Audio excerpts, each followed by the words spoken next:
Oi, quero te mostrar nesse vídeo que o principal medicamento para emagrecer também é a principal esperança para o tratamento da doença de Alzheimer, depressão e até mesmo o abuso de álcool.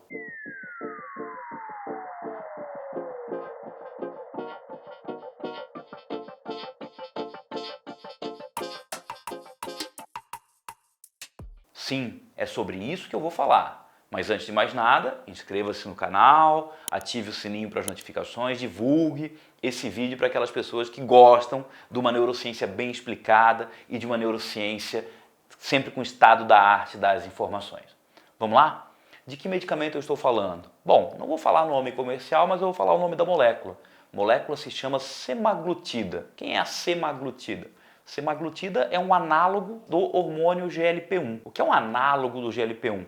É uma molécula muito semelhante a um hormônio que todos nós temos, que é o GLP-1. E, consequentemente, ela também exibe afinidade pelos mesmos receptores desse hormônio. Então, hoje, semaglutida, que entrou no mercado para tratar a resistência à insulina, para tratar o diabetes tipo 1, tipo 2 em especial, mostrou, conforme foi sendo utilizada na população, uma grande capacidade de produzir um controle do apetite, do comportamento alimentar e de emagrecimento. Por isso, claro, é com toda certeza a principal ferramenta disponível no mercado mundial quando a gente pensa em estratégias farmacológicas para promover o emagrecimento, semaglutida. Mas não é sobre isso que eu venho falar aqui. Eu venho falar aqui sobre uma literatura recente que aponta também a semaglutida como uma estratégia para o combate a sintomas e fisiopatologia da doença de Alzheimer, depressão refratária a tratamento medicamentoso e até mesmo, sim, repito, abuso de álcool. E quando pensamos em abuso de drogas como álcool, temos uma limitação do ponto de vista de moléculas incrível. E você me pergunta, Fabrício, o que o Alzheimer, a depressão e o abuso de álcool ou outras drogas têm em comum para que possamos olhar para um agonista dos receptores do GLP-1 como uma ferramenta interessante nessas três situações? E aí eu vou tocar a campainha para chamar a sua atenção. O que essas três situações têm em comum, eu poderia dizer para você que é a resistência à insulina. O que nós temos que ter claro é que a insulina tem uma série de funções no sistema nervoso central que acabam convergindo para situações que parecem diferentes na prática clínica, mas que quando temos consciência dos aspectos neurobiológicos que estão por baixo, percebemos uma série de pontos de convergência. Eu explico. Como é que nós somos apresentados para a insulina na graduação? Acredito que na graduação de qualquer curso da área da saúde, nós somos apresentados para a insulina como aquele hormônio liberado pela célula beta-pancreática que fará suas ações no músculo esquelético, no fígado, no tecido adiposo. Porém, o que eu quero é que você tenha a tranquilidade que o conhecimento dá de compreender que sim, a insulina tem funções no sistema nervoso central. Que sim, a insulina passa a barreira hematoencefálica e encontra receptores no sistema nervoso central. Com esses receptores, controla o apetite, que é talvez uma das funções mais tradicionais para a insulina, mas a função que vai ser o ponto de convergência para o papel da semaglutida e do combate à resistência à insulina, tanto no Alzheimer, quanto na dependência de álcool, quanto na depressão refratária ao tratamento medicamentoso, passa pelo papel da insulina na sinaptogênese, especialmente em neurônios hipocampais. Então a insulina vai ser muito importante para promover a saúde sináptica nesses neurônios e as funções relacionadas à neuroplasticidade quando eu penso em saúde sináptica. A insulina e o combate à resistência à insulina me ajudando a controlar as reações associadas à síntese de energia no sistema nervoso central.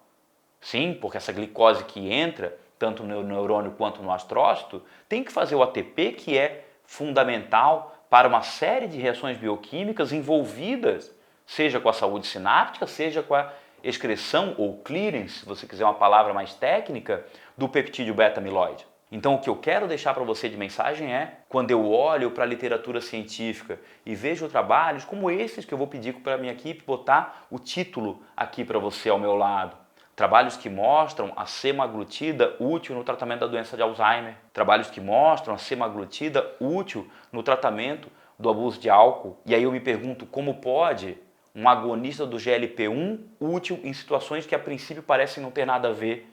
E a resposta é: tem tudo a ver. O ponto de convergência está onde? No combate à resistência à insulina.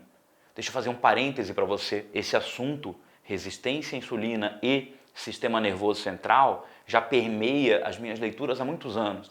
Há muitos anos, desde, eu diria que talvez 2015, 2016, quando eu comecei a aprofundar as minhas leituras em direção a procurar outros pontos além do mecanismo de ação tradicional para que eu pudesse apresentar pontos de neurosuplementação. E lá eu começava a ver a relação entre obesidade, resistência à insulina e depressão. Mas o que eu quero deixar muito claro para você é uma psicopatologia que tem me encantado estudar ultimamente, chama-se esquizofrenia. Então esse parêntese que eu quero fazer é, neste vídeo eu apresentei para você os efeitos da semaglutida sobre 3 condições. Mas você percebeu que durante o vídeo eu saí da molécula e fui para a resistência à insulina. E aí quando eu comecei a falar de resistência à insulina, logo eu pensei num trabalho muito belo que eu li, que foi, os autores usaram a metformina, uma molécula clássica no combate à resistência à insulina em pacientes esquizofrênicos que tomavam o tratamento medicamentoso.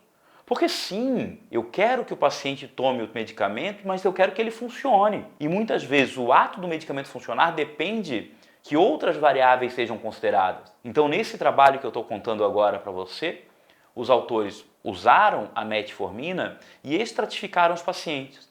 Naquele grupo onde a metformina foi bem sucedida em reverter a resistência à insulina, e naquele grupo onde, infelizmente, a metformina não foi bem sucedida em reverter a resistência à insulina. E aí você me faz a pergunta mais importante, que é: e daí? E a resposta é: naquele grupo onde a metformina foi bem sucedida ao reverter a resistência à insulina, o tratamento medicamentoso para a esquizofrenia foi mais bem sucedido também. O que eu quero que você tenha muito claro é que não precisamos focar na semaglutida ou na metformina. Foque na resistência à insulina para o sucesso do tratamento de uma série de condições psiquiátricas. Claro, talvez em algumas delas, como o abuso de álcool, como uma doença de Alzheimer em estágio mais agravado, eu precise de um ataque bem contundente, como aquele proposto pela semaglutida. Porém, em uma série de outras situações, intervenções que tradicionalmente são bem relacionadas à reversão da resistência à insulina vão ser, com toda certeza, também muito bem-vindas. E na hora que eu falei em intervenções muito bem relacionadas à reversão da resistência à insulina, óbvio que eu pensei exercício físico, alimentação, qualidade do sono, controle do estresse, que é aquele quarteto, vamos dizer assim, que com toda certeza tem que sair na nossa fala em qualquer consulta que venhamos a fazer com os nossos pacientes. Nesse momento, eu me concentro para fazer aquele resumo final que eu tento demorar no máximo 1 minuto para que você averigue se trouxe para dentro de si as informações que eu fui conversando com você durante esse vídeo. Esse vídeo, o objetivo dele foi apresentar para você uma nova possibilidade do uso do principal tratamento medicamentoso para o emagrecimento, que é o uso da semaglutida. Uma literatura que me mostra a semaglutida com utilidade no tratamento da doença de Alzheimer, na depressão refratária aos antidepressivos e também no abuso de álcool. O ponto de convergência para a utilidade da semaglutida nessas 3 situações que parecem distintas, resistência à insulina. E aí eu te convido a pensar em todas as outras intervenções que você conhece que também atacam a resistência à insulina como uma possibilidade de pelo menos dar um primeiro passo para aumentar o sucesso do tratamento medicamentoso para as doenças psiquiátricas. Um abraço, fique bem, até uma próxima. Tchau!